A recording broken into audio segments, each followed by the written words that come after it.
back to the book. It was at the Yankton that I first saw General Custer. He was not far from 6 feet tall. He must have weighed around 180 pounds. He was energetic, and it was mighty hard to wear him out. I've heard people say that when he was at West Point, he was the second strongest man there. As I remember him at the time, he was wearing long hair, something like Buffalo Bill used to wear. He had a big, wide-brimmed Western hat and long military mustache.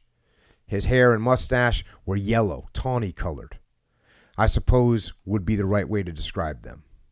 He had on high Wellington boots. They were the kind that came up to the knees, with the front 3 or 4 inches higher than the back. They were popular among officers at the time. General Custer wasn't the kind to mix freely with the men. In those years there was quite a gulf between the officers and the enlisted men.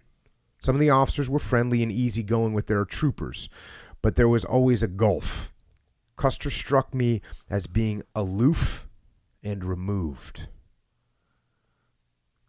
Noted. It got to be gossip among the troopers that some of the officers didn't set so very well with the general.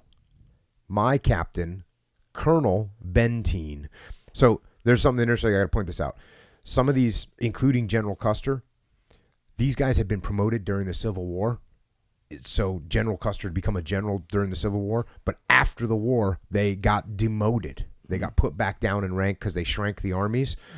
They shrank the army. And so, for instance, General Custer at this time he had been a general in the Civil War. Now all of a sudden he's a colonel.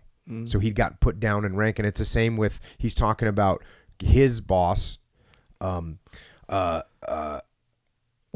boss. Windolph's boss was a guy named Captain Benteen, but they call him Colonel Benteen because he was a colonel during the Civil War. Mm-hmm. My captain, Colonel Benteen, was one of those folks who didn't belong to the general's inner circle. I suppose you could say about half the officers in the regiment were close to Custer and the rest were not. I repeat that Benteen was distinctly not an intimate of Custer.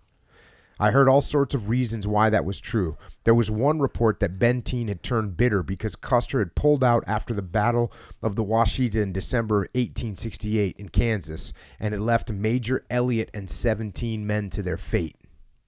A day or two later, they were all found killed, scalped, and mutilated. There was a story that Custer and Benteen had some hard words over that. But of course, I don't know how true that old story is. So, there you go. Benteen thought Custer let some guys hang out to dry, had confronted him about it, and Custer didn't like that at all. And now they got some stuff that they're at odds about.